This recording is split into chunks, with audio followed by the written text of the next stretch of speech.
Hi friends, அனைவருக்கும் வணக்கம். Welcome to our channel. இன்றைக்கான கரண்ட் அஃபேர்ஸ்.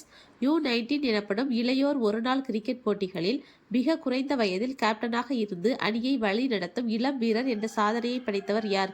வைபவ் சூரியவன்சி. இவர் 14 வயதே ஆன பீகாரை சார்ந்த கிரிக்கெட் வீரர். இந்தியாவில் முதன்முறையாக அறிமுகமாக உள்ள ஆம்புலன்ஸ் ட்ரோன்களின் டெஸ்டிங் எங்கு நடந்தது? சென்னையின் வல்லம் சிப்காட்டில். இதை இராணுவத்தில் பயன்படுத்த உள்ளனர்.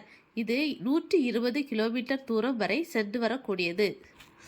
உச்ச நீதிமன்ற நீதிபதிகள் தீபங்கர் தத்தா, அகஸ்டின் மசி ஆகியோர் அடங்கிய அமர்வு தகுதி வாய்ந்த தாழ்த்தப்பட்டோர், பழங்குடியினர், OBC, EWS ஆகியோரை பொது பிரிவு பதவிகளுக்கு நியமிக்கலாம் என தீர்ப்பளித்துள்ளனர். ராஜஸ்தான் உயர்நீதிமன்றத்தில் 2756 காலி பணிக்கு 2022 நடத்தப்பட்ட தேர்வில் இடஒதுக்கீட்டு பிரிவினரை விட பொது பிரிவினருக்கு குறைந்த கட் ஆஃப் நிர்ணயிக்கப்பட்டது. இடஒதுக்கீட்டு பிரிவில் குறைந்த மதிப்பெண் பெற்றவர்கள் பொது பிரிவில் பணி வழங்க கோரி ராஜஸ்தான் உயர்நீதிமன்றத்தில் மனு தாக்கல் செய்தனர். தற்போது பொது பிரிவு பதவி எந்த ஒரு தனிப்பட்ட பிரிவினருக்கும் ஒதுக்கப்பட்டது கிடையாது என உச்ச நீதிமன்றம் கருத்து தெரிவித்துள்ளது. மக்களிடையே வரவேற்பை பெற்றுள்ள பாரத் டாக்ஸி செயலியை மத்திய அரசு எங்கு அறிமுகப்படுத்தியது? தலைநகர் டில்லியில். இந்தியாவில் முழுமையான ரயில் நிலையம் இல்லாத ஒரே மாநிலம் எது? சிக்கிம் மாநிலம்.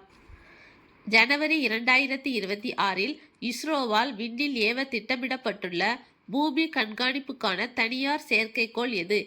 MOI-1. இது பூமியிலிருந்து 500 கிலோமீட்டர் உயரத்தில் குறைந்த பூமி சுற்றுப்பாதையில் இருந்து செயல்படும். ஹாங்காங் நகர பல்கலைக்கழக விஞ்ஞானிகள் எந்த தொழில்நுட்பம் மூலம் வலி மற்றும் உணர்வுகளை மனிதர்களைப் போல உணரும் செயற்கை தோலை ரோபோக்களுக்காக உருவாக்கி உள்ளனர்? நியூரோமார்பிக் ஸ்கின் தொழில்நுட்பம். புகையிலை மற்றும் பான் மசாலா மீதான புதிய கலால் வரி மற்றும் வீத வரி எப்போது முதல் நடைமுறைக்கு வரும் என இந்திய அரசு அறிவித்துள்ளது. பிப்ரவரி 1, 2026. இதன் மீது 40% GST வரி விதிக்கப்பட்டுள்ளது. பாரத் சஞ்சார் நிகாம் லிமிடெட் BSNL எந்த சேவையை இந்தியா முழுவதும் இலவசமாக அறிமுகம் செய்துள்ளது? வாய்ஸ் ஓவர் ஒய்ஃபை சேவை. சாங் ஈகி எனும் புள்ளி விவரம் என்ற உருவ சின்னத்தை எந்த அமைச்சகம் அறிமுகம் செய்துள்ளது? புள்ளியியல் மற்றும் திட்ட அமலாக்க அமைச்சகம். இந்த சாங் ஈகி சின்னத்தின் கருத்துரு மேம்பாட்டிற்கான தரவு என்பதாகும். யூரோ மண்டலத்தின் 21வது உறுப்பினராக சேர்ந்துள்ள நாடு எது? பல்கேரியா. யூரோ மண்டலம் என்பது யூரோவை தங்கள் பொதுவான பண மதிப்பாக பயன்படுத்தும் ஐரோப்பிய ஒன்றிய நாடுகளின் குழுவாகும்.